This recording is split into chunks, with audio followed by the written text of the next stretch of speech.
E aí, legal. Então, pô, tende a precificar a renda, né? Então, o imóvel ele é precificado de acordo com a sua capacidade de gerar renda.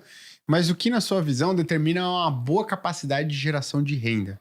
Então, o cara olha e fala assim, tá bom, então agora eu vou analisar capacidade de geração de renda. O que eu tenho que olhar principalmente ali para ver, então, se esse é um imóvel bom? Então, vamos lá. Então, eu vou falar de como a gente administra uma gestora de fundos imobiliários.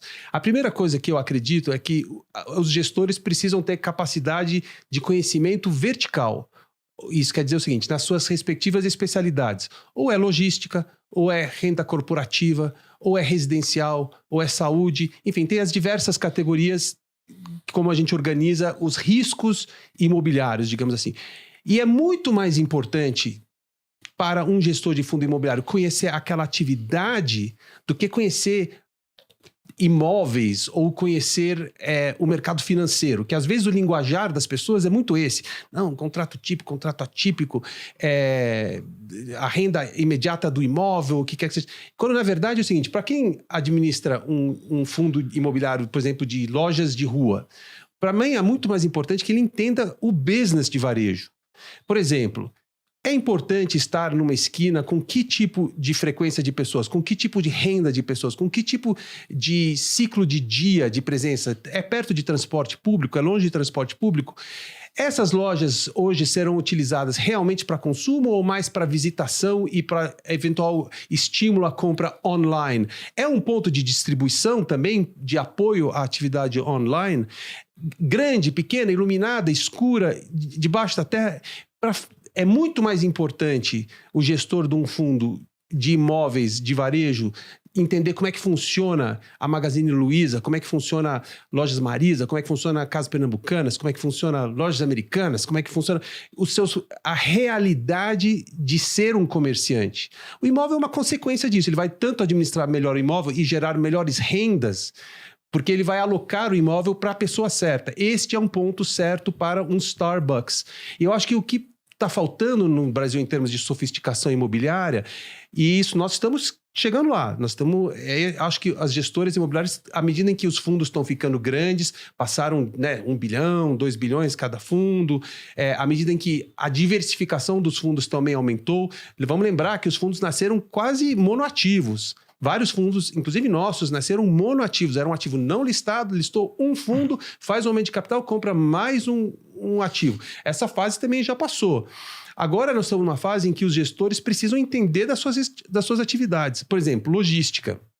Logística tem o tal do raio 30, raio 60, agrologística, logística refrigerada. Cada uma dessas operações requer um tipo de conhecimento específico para saber se o local é adequado, para quem o local é adequado e, consequentemente, ao você alocar o local para o melhor locatário, você está maximizando a renda. É assim que se maximiza a renda, entendendo da operação do imóvel. E para entender da operação do imóvel, você tem que entender a atividade do locatário.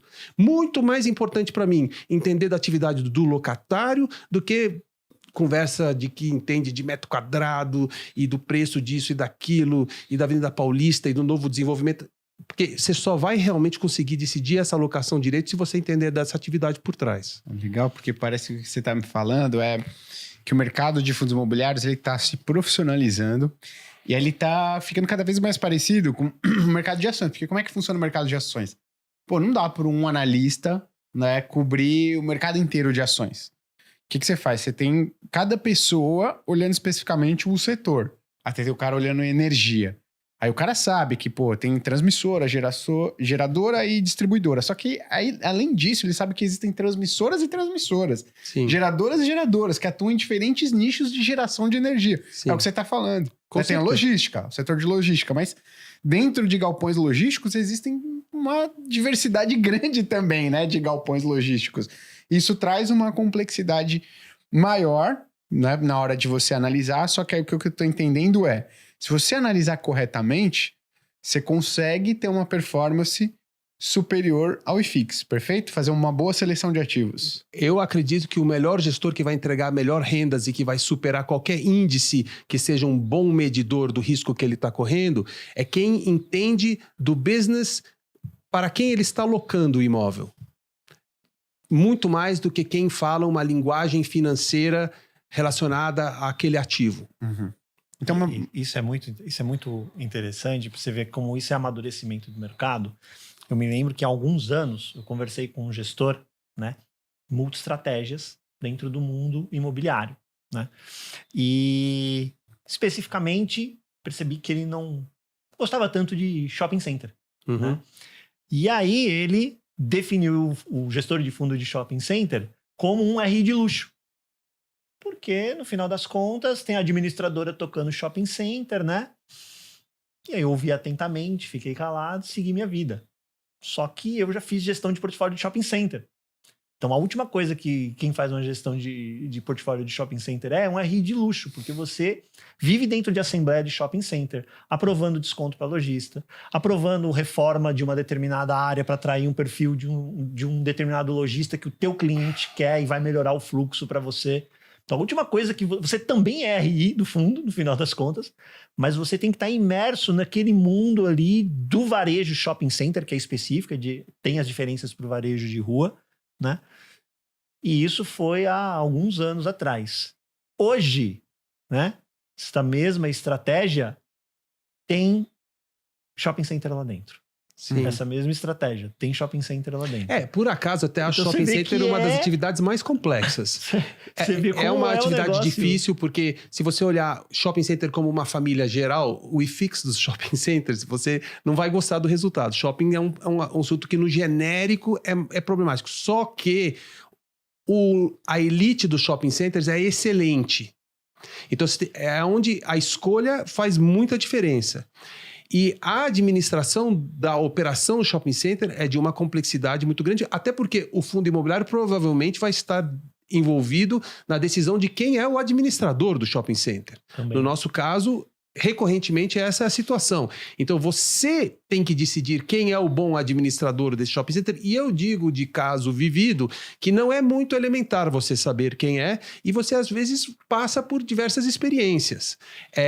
Na prática, de viver como realmente é o lojista, para entender se de fato faz sentido ter mais lazer naquele shopping center ou menos lazer, se você é um shopping center mais de que nível social, ou se você tem algum mix dessa disponibilidade, qual é a distribuição das atividades de alimentação dentro do shopping center, até o paisagismo do shopping center, estacionamento, acordos com vizinhança, administração de realidade urbana, outros desenvolvimentos nos arredores.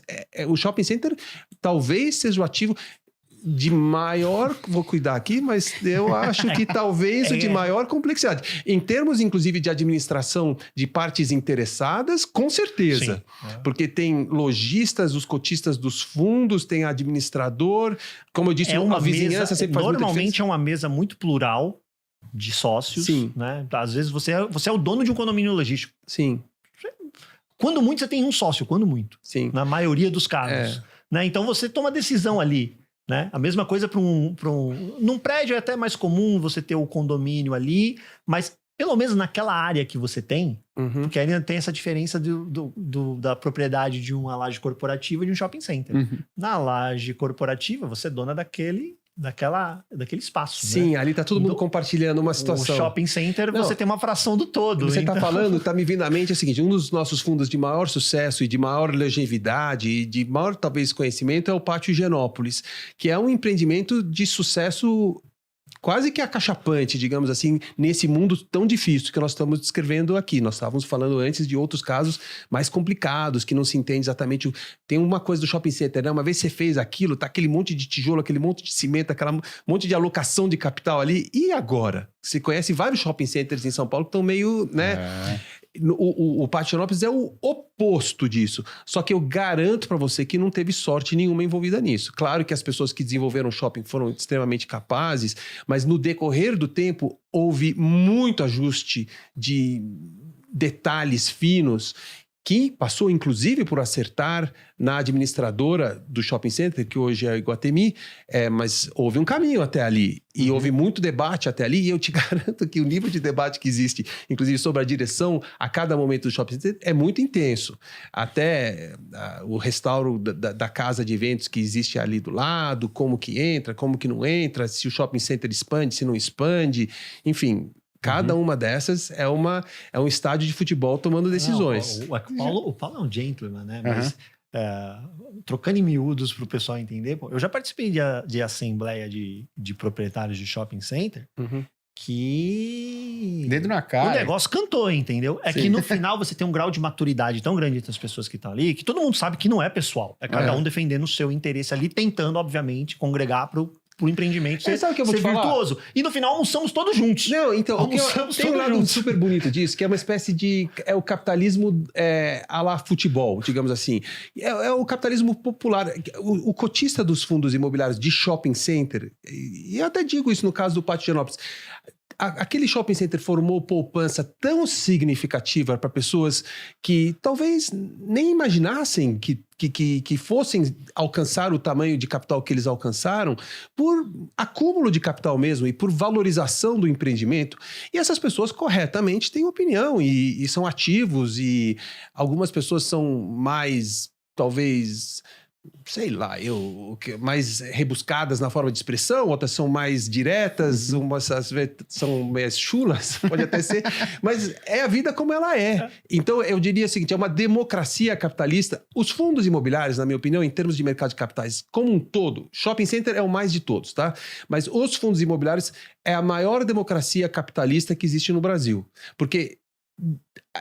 o que tem de gente cobrando fundo imobiliário através de blog, através de site, através de entrevista, através de podcast, não tem parecido. Não. E as pessoas ficam em cima dos gestores, por que está cobrando a taxa X, a taxa Y? É a coisa mais parecida que nós temos com a realidade que o Jack Bogle sempre pregou para todo mundo no mundo inteiro, que é fundos... buy and hold, digamos assim, para não dizer passivos, né? Idealmente, na cabeça dele eram mais para os passivos. E custos baixos. Por serem listados, a gente viabiliza isso. A gente ainda não está no mundo Vanguard, mas estamos caminhando nisso. E quem está liderando esse caminho são os fundos imobiliários, tanto de tijolo quanto de crédito. Legal. Então, é um pouco mais assim, barulhento, tem essa característica né? Não são só 4, 5 analistas, um cara da Goldman Sachs, um cara do Itaú. Não, tem um monte de gente, tem um fulano de tal que entende de fundos imobiliários, vários, digamos assim, concorrentes de vocês, e tem para todo gosto, tem um mais maldoso, tem até site no Instagram que fica fazendo piada, sacanagem com fundo imobiliário, né? Tudo que dá errado no fundo imobiliário, ele vai lá e tira uma foto, faz um meme. É por isso que eu não investi em fundo imobiliário, né? Mas isso, pô, tem coisa melhor do que isso? Legal.